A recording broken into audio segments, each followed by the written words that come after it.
नए जमाने की कहानी। रीमा का ससुराल काफी रूढ़िवादी था।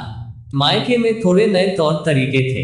रीमा के ससुराल में पर्दा होता था और रीमा को न चाहते हुए भी पर्दा करना पड़ता था। आवाज भी तेज मत बोलो नहीं तो ससुर जी सुन लेंगे। खड़े हो जाओ जब ससुर जी निकल रहे हो। रीमा का इस माहौल में दम घुटने लगा था, पर घर की शांति के लिए ये सब बर्दाश्त कर रही थी। रीमा की देवरानी आई तो उसने थोड़ा पर्दा कम कर दिया। बहू है, थोड़ा तो कम ही पर्दा करेगी, ये सब मान चुके थे।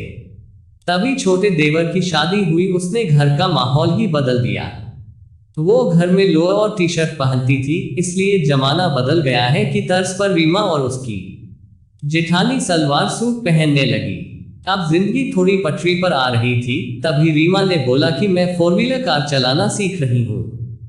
तो सबने मजाक उड़ाया और कहा कि बुढ़ापे में कार चलाना सीखकर क्या करोगी।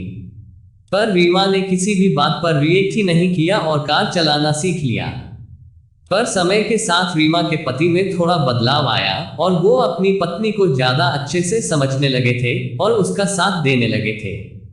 इसी विश्वास पर वो अपनी पत्नी को अपनी कार चलाने देते और कहते कि मुझे विश्वास है कि तुम बहुत ही बेहतरीन तरीके से कार चलाना सीख लोगी, और ऐसा ही हुआ। फिर घर बना, उस पर पति के नाम के साथ रीमा का भी नाम था। रीमा को बहुत ही खुशी हुई कि वक्त के साथ घर के लोगों की सोच बदल रही है। फिर मकान को देखने गांव से ताऊ जी आए और उन्होंने बहू का नाम नेम प्लेट पर देखा तो कहा कि बेटा रीमा, क्या ये तुम्हारी कॉलोनी का नाम है? तो सभी लोग हंसने लगे और बोले, नहीं, ये तो घर की मालकिन का नाम है। और रीमा अपने सफर को याद करके मुस्कुराने लगी।